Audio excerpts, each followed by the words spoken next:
Euzu billahi mineşşeytanirracim. Bismillahirrahmanirrahim. Elhamdülillahi Rabbil alemin. Salatu ve selamu ala Resulina Muhammedin ve ala alihi ve ashabihi ecma'in. Esselamu aleyküm ve rahmetullahi ve berekatuhu.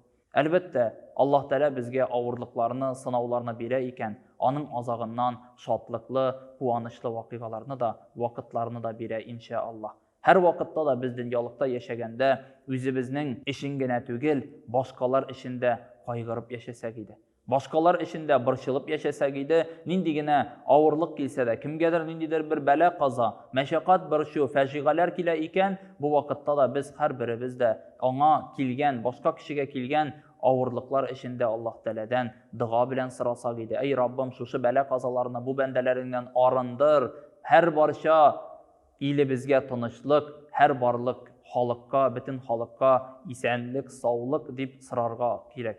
Elbette bir vakitni bir okutuşu, galim kişi balalarga, şakirtlerge ders bergen vakitni aytayken, ey şakirtlerim dey. Ey şakirtlerim, min bu dünyada indi küpmü gımır uzdırdım. Her bir gımır uzdırganda, her bir kinimde Allah Teala'dan gafur sırayman deyip aytayken. Bir aytgan sözüm için Allah Teala'dan gafur sırayman, her kinni gafur sırayım deyip aytayken. Hem şul vakitni şakirtler sıraylar, ey ustazыбыз, sen nindi naşar söz aytding, şuшы nindi söz aytdingsan, şul kadar Allah Teala'dan gafur sırarlık deyip aytalar.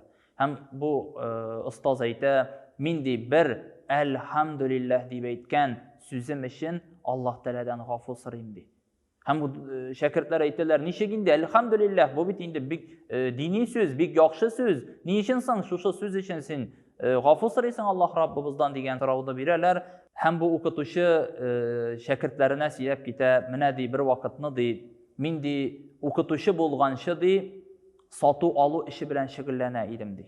Ticaret işleri, yani satu alu işi bilen şigillene idim dey. Hem bir vakitni jımga namazı, jımga ibadeti kılıp oturganda bir kişi kirdi de, jımga namazı tamamlanır aldından bir kişi kirdi de aytdı, ey kardeşler, sizning satu noktalarınızda yangın çıkkan, pajar çıkkan, sizning satu noktalarınız yana deyip aytdı dey. Hem biz namaz ibadetlerin okup bitirdik de, yigirdik de satu noktalarımız yanına, hem şunda yigirip barganda meni bir kardeş tuktattı da, ey dostum deyip aytdı. Ey dostum, senin tavarların da, senin satu noktanda da bir nindi de pajarı yok. Başka kişilerinki yana, seniki yanmay, sen yigirme, çapma deyip aytdı. Hem şu vakitni min aytdim dey, elhamdülillah deyip aytdim dey. Şu vakitni min elhamdülillah deyip aytdim dey, şuşı bir aytgan elhamdülillah degan sözüm için min Allah Teala'dan gafur sırayım dey. Şuşı bir aytgan sözüm için Allah Teala'dan gafur sırayım dey. Min dey başkalarının şuşı bulgan vakıgalarına, başkalar bilen bulgan şuşı bela qazaga başkalarınıkına elhamdülillah deyip aytam. Yani başkalarınıkı yansın, üzümni işingine bırşıldım. Şunun için min Allah Teala'dan şuşı bırşılığım için, aytgan sözüm için Allah Teala'dan gafur sırayım dey.